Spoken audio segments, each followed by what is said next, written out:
Bună ziua frumoși mei, ce mai bine ne revedem, dragii mei. Astăzi vom vorbi despre bănuți și un pic despre sănătate pentru această perioadă, jumătatea lui mai, jumătatea lui iunie.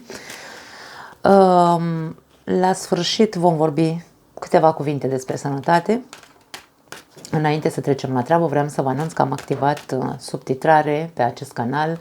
Dacă aveți prieteni vorbitori de alte limbi străine, nu știu, inclusiv bulgară, poloneză, ungară, am activat multe subtitrări, așadar puteți să distribuiți aceste videouri dacă vreți, prietenilor voștri din alte țări. Ok, hai să vedem, dragii mei, care e treaba cu bănuții pentru voi și cu sănătatea în această perioadă.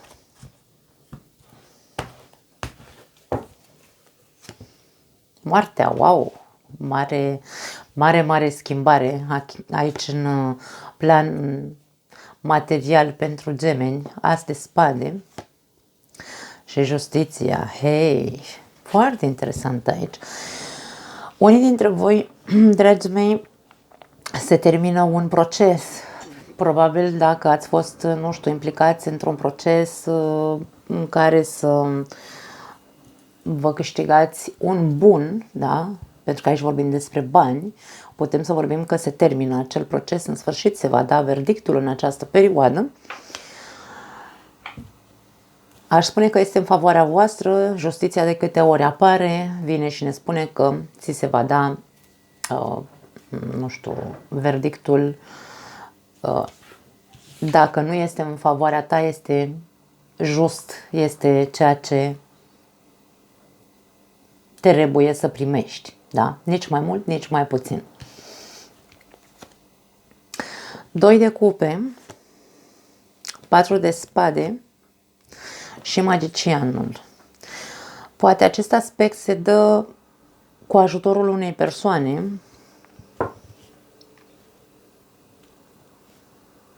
Aș spune persoana iubită pentru unii dintre voi. Acum nu știu dacă voi sunteți implicați într-un proces sau persoana iubită este implicată într-un proces. Ar putea să fie ambele variante pentru unii dintre voi.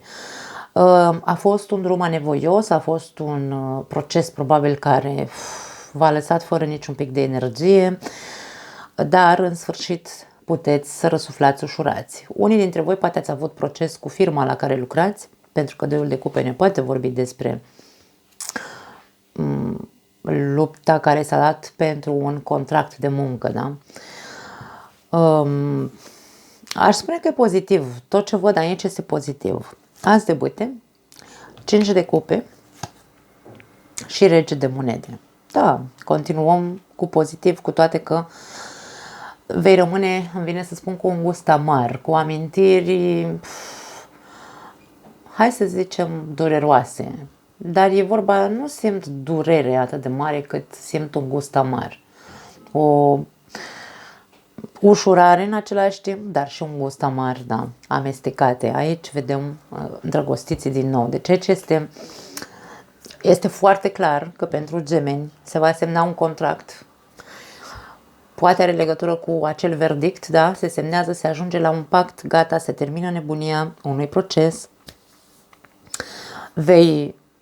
O vei lua de la zero, cumva. As de bâte ne arată că o vei lua de la zero, într-un fel sau altul, cu acel gust amar despre care vorbeam, dar acest nou drum pe care pornești, da, este e un teren solid. Ok. Acum, pentru alții dintre voi ar putea să fie oferte, dragii mei. Unii dintre voi poate aveți vari oferte, nu este una singură. Cert este că la foarte mulți dintre voi văd că va avea loc o schimbare radicală în ceea ce privește un contract, în ceea ce privește o asociere, în ceea ce privește se termină o perioadă sau se rezolvă niște probleme dintr-o perioadă care te-a consumat foarte mult din punct de vedere financiar, da? Că este cu ajutorul unei persoane, că este doar energia ta care ai reușit să o schimbi ca să poți să ieși din perioada asta complicată, aici pentru fiecare dintre voi poate fi diferit, dar ceea ce se vede este pozitiv. Da? Nu văd plecări în străinătate, nu văd alte lucruri așa ieșite din comun, pur și simplu este foarte, foarte accentuată schimbarea și rezolvarea unor probleme la unii care au legătură cu justiția, iar la alții au legătură cu un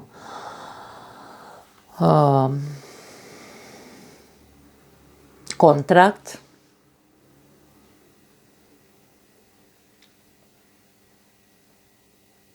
nu știu dacă a fost un contract pierdut cândva și acum aveți oportunitatea să semnați nu să semnați din nou, ci să semnați acel contract pe care voi trebuia să-l semnați nu știu când.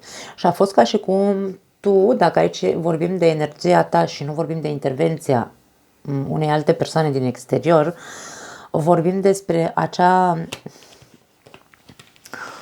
calmitate pe care ai reușit să o găsești în tine și în același timp s-a activat o vibrație înaltă care să poată să facă să se semneze acel contract care cândva nu s-a semnat. Nu știu despre cine este vorba aici, a cui e povestioara asta, dar ideea este că aici se rezolvă niște lucruri, da? Ok, hai să vorbim un pic despre sănătate.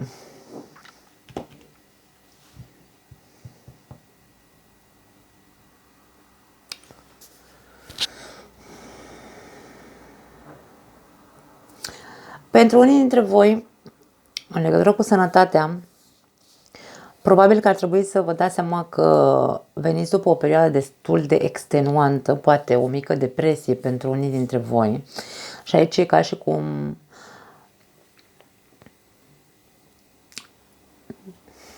da, eu mereu zic, dă-ți vălul jos de pe ochi. Dă-ți vălul jos de pe ochi și fii corect cu tine. Fii corect cu sănătatea ta. De ce nu ai grijă de tine? Ai pierdut foarte multă energie, probabil și energie mentală și energie emoțională în a susține sus și tare un adevăr, nu știu, te-ai consumat doar pentru că ai vrut tot timpul să ți se recunoască niște merite, să ți se recunoască niște, nu știu, să câștigi niște discuții, ar putea să fie. Aici a fost foarte mult consum, și mental și emoțional pentru unii dintre voi. Și justiția vine să ne spună să deschizi ochii și să vezi cât de multă energie ai consumat în acel ceva și că a venit momentul să te uiți înspre tine. Dacă vorbim despre o depresie, aici ar putea să fie pentru unii dintre voi o depresie legată de partenerul de viață, ca și cum niciodată nu vi s-a dat voie să deschideți gura ca să spuneți, sau mă rog, nu știu, aici vorbim despre persoane care au fost lovite cumva sub centură pentru că le-a fost interzis să spună ce și-ar dori să spună și au reprimat foarte multe lucruri.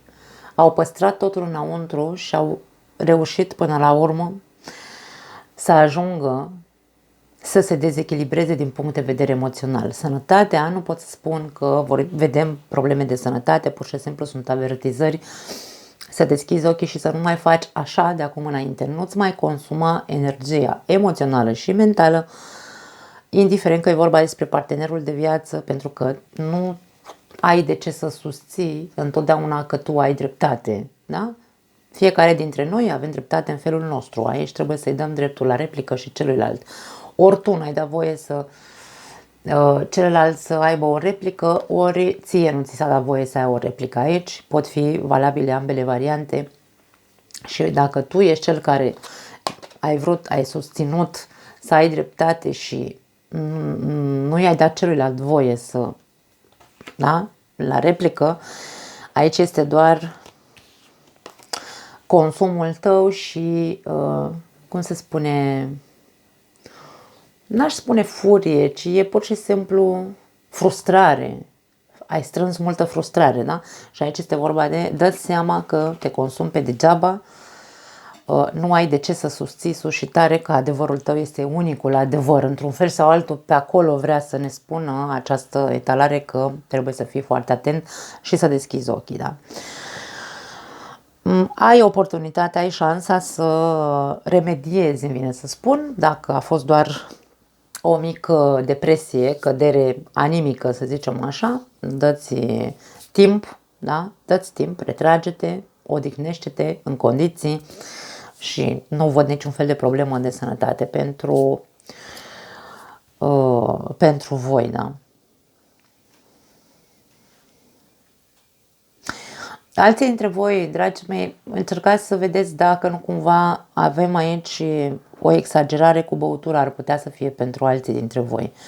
Cinciul de cupe ne arată faptul că ești tot timpul trist, ai dat-o pe partea asta la altă, ai căzut în adicție probabil și asta trebuie să se schimbe, da? Deci nu mai poți să ții așa pentru că e ca și cum până și familia este sătulă într-un fel sau altul, îmi vine să zic, sau partenerul de viață.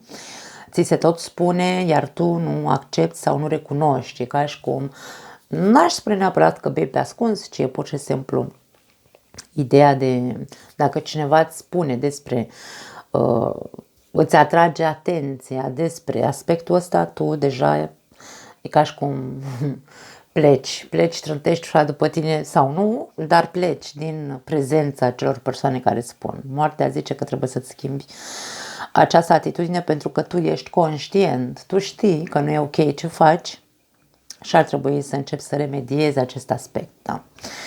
Cam asta e, dragii mei, da? Foarte interesant aici.